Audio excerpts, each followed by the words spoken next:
तो सबसे पहले जानते हैं कि ड्रामा जो है इसका मतलब क्या होता है। देखो, हम अपनी डेली लाइफ में ऐसा सुनते हैं ना कि कभी कोई किसी को बोलता है कि यार इतना ड्रामा क्यों कर रहा है, इतना नाटक क्यों कर रहा है। तो ड्रामा यानी कि सिंपली हिंदी में नाटक। अब नाटक से मतलब तो आप समझते ही होंगे।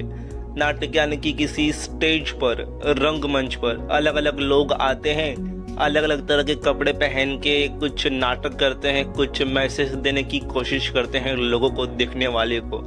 तो उसी को नाटक या कि इंग्लिश में कहें तो ड्रामा कहा जाता है। अब एक प्रॉपर डेफिनेशन देख लेते हैं। तो यहाँ पर एक ड्रामा का डेफिनेशन देख लो। Drama is a composition in verse और prose to be acted on the stage in which a story is related by means of dialogue and action and is represented with accompanying gesture, costume and scenery as in real life। तो drama जो है इस definition के according एक composition है verse और pros, यानी कि एक कहानी होती है, इसे कविता के तौर पर गाया जा सकता है या फिर एक स्टोरी के तौर पर दिखाया जा सकता है, और इसे परफॉर्म किया जाता है स्टेज पर, रंगमंच पर, जिसमें अलग अलग तरह के लोग आते हैं, अलग अलग तरह की कॉस्ट्यूम पहनते हैं और बातें करते हैं बोल के या फिर अपने हाथों के थ्रू कुछ जेस्टर करके, कुछ मूवमेंट करके जो लोग होते हैं उनको मैसेज देने की कोशिश करते हैं। तो ये जो डेफिनेशन है इसे दिया गया है ऑक्सफोर्ड डिक्शनरी के द्वारा। तो जो ऑक्सफोर्ड डिक्शनरी है, जो कि इंग्लिश की एक प्रेस्टिजियस डिक्शनरी है जो इंग्लिश भाषा का पूरा काम करती है, तो उसने इस डेफिनेशन को दिया है। अब देखते हैं एक दूसरा डेफिनेशन। तो ए डेफिनेशन क्या कहता है? Drama is a composition design for performance in the theatre in which actor take the role of character और perform the indicated action and utter the written dialogue. तो ड्रामा इस definition के according एक composition है, यानी कि एक writing है जिसे एक्टर जो है वो परफॉर्म करते हैं थिएटर में, और जो भी डायलॉग वगैरह हैं उसे बोलते हैं। ये जो डेफिनेशन है इसे दिया गया है a glossary of literary terms by MH. Abram. इस बुक से लिया गया है इस डेफिनेशन को। तो देखो, इन दोनों डेफिनेशन का मतलब यही हुआ कि जो ड्रामा होता है एक कंपोजिशन होता है, यानी कि एक राइटिंग है, एक लिटरेचर का टाइप है जिसे परफॉर्म किया जाता है थिएटर पर, स्टेज पर, रंगमंच पर। अलग अलग तरह के लोग आते हैं कॉस्ट्यूम पहन के, अपनी बातों से कुछ डायलॉग बोलते हैं और हैंड मूवमेंट करते हैं, जेस्टर करते हैं, उसे ही ड्रामा कहा जाता है। तो ये हो गया आपका ड्रामा का डेफिनेशन। आगे देखते हैं कि क्या है। तो आगे है एलिमेंट्स ऑफ ड्रामा। तो देखो, यहाँ पर बताया गया है द एलिमेंट्स ऑफ ड्रामा, यानी कि ड्रामा नाटक के कौन कौन से एलिमेंट हैं, इसके कौन कौन से पार्ट हैं जिसको मिलाकर एक ड्रामा बनता है। तो सबसे पहले है प्लॉट, उसके बाद है कैरेक्टराइजेशन, उसके बाद dialogue, setting, stage direction, conflict और लास्ट में थीम। तो ये 7 एलिमेंट हैं, ये 7 जो पार्ट हैं वो हैं ड्रामा के, जिससे एक ड्रामा नाटक बनता है। तो चलिए देखते हैं कि सबसे पहला कौन सा है। तो सबसे पहला है प्लॉट। अब देखते हैं कि इसका मतलब क्या होता है। The series of event occurring in a play, it mean plan, scheme और pattern. It has a beginning, a middle and an end. Simply it means कहानी। तो प्लॉट का सिंपली मतलब कहानी होता है। तो देखो, आजकल के टाइम तो सब लोग वेब सीरीज देखते हैं, मूवीज देखते हैं। तो हर मूवीज का, हर वेब सीरीज का एक प्लॉट होता है, एक बेसिक कहानी होती है जिसके इर्द गिर्द आपका पूरा वो सीरीज, एक मूवी घूमता है। तो कोई भी मूवी होता है कि इसमें सबसे पहले ऐसा होगा, ऐसा होगा, तो वो जो प्लॉट है वही यहाँ पर है। देखो, जैसे फर्स्ट लाइन में बताया भी गया है, the series of event occurring in a play, यानी कि पूरी उस कहानी में क्या क्या हुआ है उससे ही प्लॉट कहा जाता है। उसके बाद आगे देखते हैं कि आगे क्या है। आगे है कैरेक्टर्स एंड कैरेक्टराइजेशंस। तो सबसे पहले कैरेक्टर्स के बारे में जान लेते हैं। कैरेक्टर्स क्या होते हैं? The imaginary person shown in drama. तो सिंपली कैरेक्टर यानी कि जो आपकी कहानी में, जो आपकी मूवी में जो भी व्यक्ति, जो भी पर्सन्स दिखते हैं, जैसे कि हीरो जो मेन प्रोटैगोनिस्ट होता है, उसके बाद विलेन जो एंटागोनिस्ट होता है। तो जो भी वो लोग होते हैं वो इमेजिनरी होते हैं, काल्पनिक होते हैं, तो उन्हीं को कैरेक्टर कहा जाता है। उसके बाद आगे क्या बताया गया है, the protagonist is the main character in a play. तो वही किसी भी कहानी में, किसी भी मूवी में जो मेन प्रोटोगनिस्ट होता है वो मेन होता है। सारी कहानी उसी के इर्द गिर्द घूमती है, सभी लोग उसी को देखने आते हैं। उसके बाद other characters are major, minor, static and dynamic, flat and round.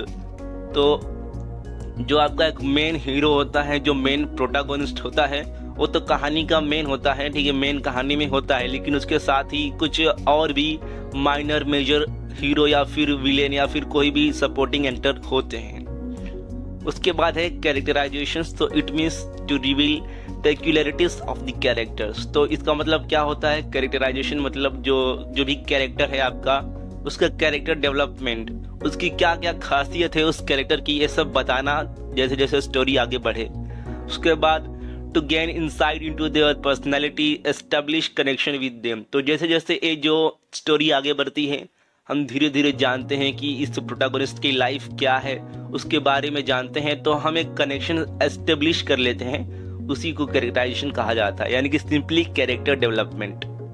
आगे है डायलॉग। तो डायलॉग यानी कि कहानी में जब दो लोगों के बीच में, हीरो विलेन के बीच में या फिर हीरो और किसी सपोर्टिंग एक्टर के बीच में जब बात होती है तो उसे डायलॉग कहा जाता है। देखो यहाँ पर इसलिए बताया भी गया है, इट इन्वॉल्व एटलीस्ट 2 स्पीकर, यानी कि 2 लोग कम से कम होने चाहिए, तभी बात हो पाएगी, डायलॉग एस्टेब्लिश हो पाएगा। और इसके कुछ टाइप हैं, जैसे कि मोनोलॉग, यानी कि जब कोई भी पर्सन खुद से बात करने लगे उसे मोनोलॉग कहेंगे। उसके बाद है सोलिलोक्वी, यानी कि जो कैरेक्टर होता है वो अपने थॉट्स को बोले, अपने थॉट्स को लाउडली सोचे। उसके बाद है डायलॉग जो होता है वो क्यों इम्पोर्टेंट है एक ड्रामा में, ये बताया गया है। It reveal the nature of character and give us information about his relations. तो जब आपका मेन जो प्रोटोगोनिस्ट है, जो एक्टर है, बात करेगा किसी से, तब हमें जाके पता चलेगा कि इसका नेचर कैसा है, कैसे दूसरे लोगों से इंटरेक्ट करता है। और जो भी कैरेक्टर है आपका, उसकी कैरेक्टर डेवलपमेंट में एक मेन पार्ट ये प्ले करता है डायलॉग। तो ये हो गया आपका डायलॉग, सिंपली यानी कि किसी दूसरे पर्सन से बात करना।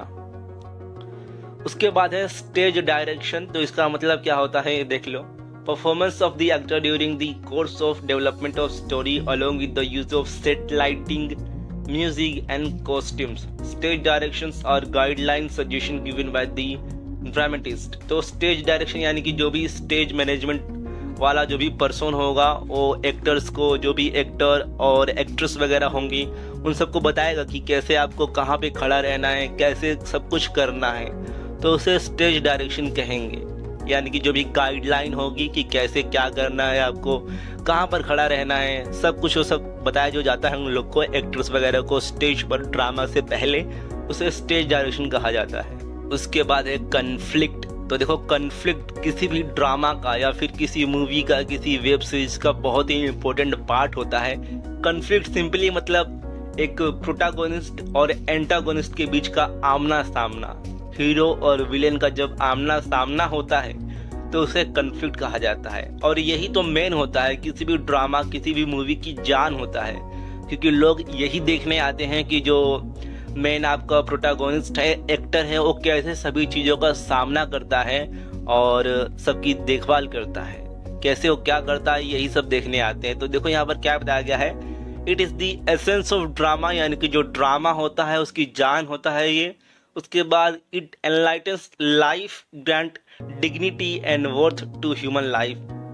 तो यही यहाँ पर बताया गया है कि जो कन्फ्लिक्ट होता है वो किसी भी ड्रामा की जान होता है, और जो भी एक्टर्स वगैरह होता है, जो भी मेन प्रोटोगोनिस्ट होता है, उसकी कैरेक्टर डेवलपमेंट में हेल्प करता है और लोगों को अच्छा लगता है ये सब देखने में। तो ये हो गया आपका कन्फ्लिक्ट। उसके बाद थीम। तो थीम यहाँ पर देखो क्या है, द मेन आइडिया और point of a play stated as a generalisation. तो देखो हमने सबसे स्टार्टिंग में क्या देखा था, यहाँ पर देखो प्लॉट।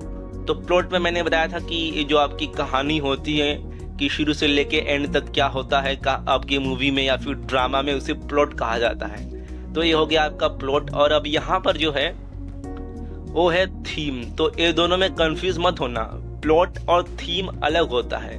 प्लॉट यानी कि पूरा स्टार्टिंग से लेके एंड तक उस मूवी में, देखो मैं यहाँ पर मूवी का रेफरेंस दे रहा हूँ ताकि आपको अच्छे से समझ में आ जाए। तो मूवी में या फिर ड्रामा में स्टार्टिंग से लेके एंड तक क्या होता है उसे प्लॉट कहा जाता है। बल्कि जो थीम होता है उसका मतलब ये कि वो जो पूरी कहानी है वो किस चीज पर डिपेंड है उसे थीम कहा जाता है। जैसे कि मूवीज भी अलग अलग टाइप की होती है। कोई मूवी एक्शन मूवी होती है, कोई स्पोर्ट मूवी होती है, उसके बाद कोई साईफाई मूवी होती है। तो मूवी तो है साईफाई, जो साईफाई है वो मूवी का एक थीम हो गया कि मूवी इधर डिपेंड है। तो वैसे ही आपका एक्शन मूवी का जो थीम होगा वो एक्शन हो जाएगा, लेकिन कहानी उसका अलग होगा। तो थीम वही कि मेन जो आइडिया होता है उस मूवी का, उस ड्रामा का, उसे थीम कहा जाता है। उसके बाद है टाइप्स ऑफ ड्रामा, यानी कि ड्रामा के टाइप कौन कौन से हैं। तो सबसे इसके इम्पोर्टेंट 3 टाइप हैं, tragedy, comedy and tragic comedy. तो ये 3 मेन टाइप होते हैं ड्रामा के। तो सबसे फर्स्ट है ट्रेजेडी ड्रामा। तो ट्रेजेडी का मतलब होता है कोई दुखद, कोई बहुत ही खराब घटना, कोई डिस्ट्रेसफुल, सोरोफुल घटना। तो मेनली ये जो टाइप का ड्रामा होता है इसमें क्या बताया जाता है, जो आपका मेन एक्टर होता है, जो मेन प्रोटैगोनिस्ट होता है, इसमें उसकी जो लाइफ होती है, लाइफ में बहुत सारी परेशानियां होती है, दुख होते हैं। तो उसके इर्द गिर्द ऐसे जो ड्रामा होते हैं वो घूमते हैं और इसे ट्रेजेडी ड्रामा कहा जाता है। उसके बाद है कॉमेडी। तो कॉमेडी के कुछ टाइप्स भी हैं यहाँ पर, romantic comedy, sentimental comedy, classical comedy, comedy of humour, comedy of manners. And last type का जो ड्रामा है वो है ट्रेजिक कॉमेडी। ये दोनों ट्रेजेडी एंड कॉमेडी का मिक्सचर होता है, यानी कि इसमें जो मेन एक्टर होता है, मेन जो प्रोटैगोनिस्ट होता है, उसकी लाइफ में परेशानियां तो होती हैं लेकिन थोड़ा बहुत कॉमेडी भी होता है। तो ऐसे टाइप को ट्रेजेडी कॉमेडी कहा जाता है।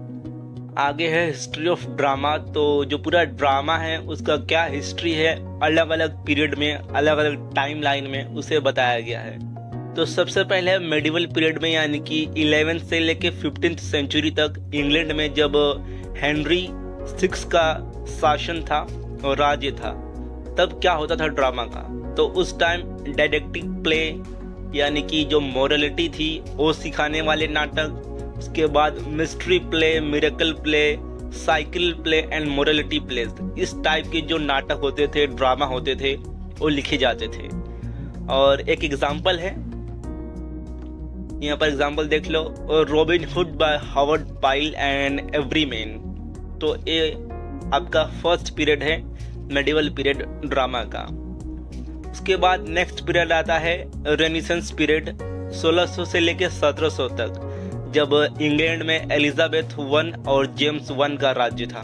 तो उस टाइप में ड्रामा जो थे, प्लेस थे, नाटक कौन कौन से टाइप के थे, तो ट्रेजिक कॉमेडी, उसके बाद मेलंकोली एंड रिवेंज प्लेस, इस टाइप के नाटक ड्रामा लिखे जाते थे। और कुछ एग्जाम्पल हैं, रोमियो एंड जूलियट जो कि एक ट्रेजेडी वाला ड्रामा है, उसके बाद अ मिडसमर नाइट्स ड्रीम जो कि एक कॉमेडी ड्रामा है, उसके बाद हेनरी 4 जो कि एक शेक्सपियर ने लिखा था, उसके बाद डॉक्टर फोस्टर्स एंड ज्यू ऑफ माल्टा बाय क्रिस्टोफर मार्लोई, उसके बाद duchess of Malfi bye John Webster, उसके बाद द चैलेंजिंग बाय थॉमस मिडलेटन। तो ये हो गया आपका सेकेंड पीरियड।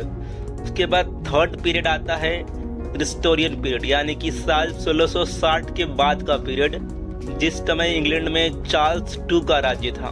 तो इस time heroic drama, pathetic drama और रिस्टोरियन कॉमेडी, इस टाइप के नोवेल वगैरह ड्रामा जो है वो लिखे जाते थे। और एक एग्जांपल है ऑल फॉर लव जो कि ट्रेजेडी ड्रामा है, जो कि जॉन ड्राइडेन ने लिखा था। उसके बाद the way of the world जो कि एक कॉमेडी ड्रामा है, जिसे विलियम कॉन्ग्रीव ने लिखा था। उसके बाद है विक्टोरियन पीरियड, यानी कि साल 1837 से लेके 1901 तक का, जब इंग्लैंड पर रानी विक्टोरिया का शासन था, राज्य था। तो उस टाइम हर टाइप के जो नोवेल हैं, ड्रामा हैं, वो लिखे जाते थे। और कुछ इम्पोर्टेंट हैं, the importance of being earnest by Oscar Wilde, उसके बाद Candida by GB Shaw, a doll house और enemy of the people by Henrik Ibsen. उसके बाद आता है मॉडर्न पीरियड, यानी कि साल 1901 से लेके 1945 तक का टाइम। तो इस टाइम इंग्लैंड में stream of consciousness, absurd play, poetic drama और रेडियो ड्रामा, इस टाइप की नॉवेल लिखे जाते थे। और कुछ एग्जाम्पल हैं, कुछ famous example, Pygmalion by GB Shaw, उसके बाद murder in the cathedral by TS. Eliot. और लास्ट का जो एक एज है, एक एरा है, वो है पोस्ट मॉडर्न एरा, यानी कि साल 1945 से लेकर 2000 तक का टाइम। तो इस टाइम इंग्लैंड में हर टाइप के नॉवेल लिखे जाने लगे और किचन सिंक ड्रामा, एक नया टाइप का ड्रामा फेमस हो गया, उसे भी लिखा जाने लगा। और कुछ फेमस हैं, look back in the anger by John Osborne और waiting for the Godot by Samuel Beckett. तो ये था हिस्ट्री ऑफ ड्रामा, जो कि इंग्लैंड में का हिस्ट्री है। अब हम देखेंगे इंडियन हिस्ट्री क्या कहता है ड्रामा का, कि ड्रामा का जो शुरुआत है वो इंडिया में कैसे हुआ। अभी तक हमने जो भी देखा वो इंग्लैंड का हिस्ट्री था, कि इंग्लैंड में जो ड्रामा है उसकी शुरुआत कैसे हुई, कौन कौन से पीरियड हैं। तो एक कुछ 6 पीरियड हैं इंग्लैंड में ड्रामा के डेवलपमेंट के। सबसे पहला था मेडिवल पीरियड, उसके बाद रेनेसेंस पीरियड, उसके बाद historian period, Victorian period, modern period and post modern period. जो आपके पीरियड हैं हिस्ट्री ऑफ ड्रामा के और इंग्लैंड के लिए हैं। अब देखते हैं इंडिया के बारे में। तो ये है इंडियन ड्रामा थिएटर, यानी कि इंडिया में जो ड्रामा है, नोवेल है, उसका सब शुरुआत कहाँ से हुआ, कैसे हुआ।